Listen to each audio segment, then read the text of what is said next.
Kovačev v Sloveniji pravzaprav ni veliko, še posebej pa ni takšnih, ki bi se ukvarjali s srednjeveškim orožjem. Kako je pravzaprav prišlo do te ljubezni? Ja, za to ljubezen sem se navdušil že nekaj v rani mladosti.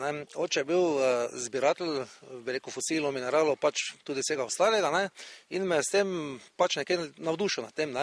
S tem, da je pred leti, mislim, da to bilo pred 25 leti, je imel pač v posesti en meč grškega izvora in tisti meč se mi je pač prilepil, bi rekel, k srcu. Že takrat sem poskušal nekaj taki meč izdelati, pa mi je nekaj več ali manj, bi rekel, uspelo. Zdaj sem pa član tudi Cesarsko-kraljevega Ptuja in sem ta navdih, bi rekel, pač še povečal, pa tudi inspiracijo v sebi, pa vidik v tem, da pač nekje to tradicijo poskusim spet zbuditi. Pa vendar je zanimanje, vidim, da imate kar veliko dela. Kdo so tisti, ki naročajo recimo srednjeveške orožje, srednjeveške spomin na tiste čase? Ja, gledajte, v Sloveniji je kar precej društev. To so nekje, bi rekel, ljubitelji tega, plus tega se odpirajo neke mečevalske šole tudi v Sloveniji in meč, kot se ve, se tudi obrablja, meč je kot orodje. Ampak meč je kot dobro orodje.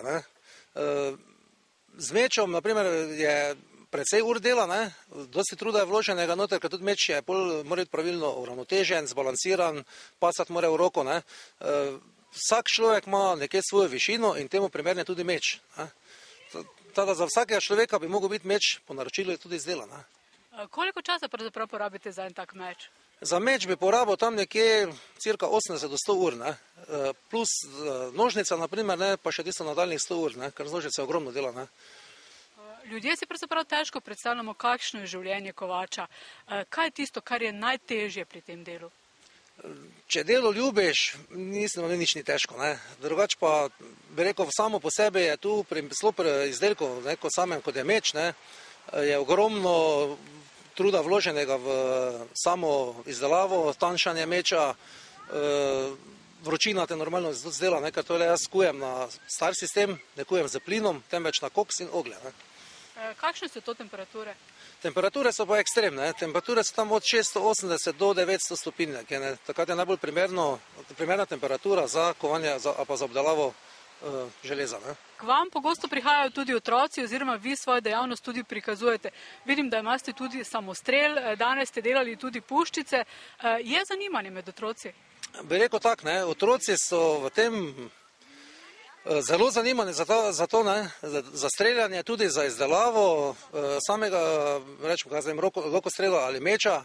Je nekaj zanimanja, pa tudi si želim sam, da bi v bodoče se to nadaljevalo. Prihajajo recimo ljudje oziroma društva, dela je dovolj? Bi rekel, da je. Za zanimanje nekje z Krope je ena druščina, bi rekel, vesela druščina, ker sem tudi po eni strani zelo hvaležen, da so moje meče izprobale. Z mečem je ogromno ur dela in meč, ki ne koristi za mečevanje, ki ni izproban, testiran, je meč za nazid, kot se reče. Meče so probali, meče so nekje testirane, 3 meče smo dansko, bi rekel, uničili, niso več za prodajo, ampak vem, da so preizkušeni, da uporabljam dober material za to.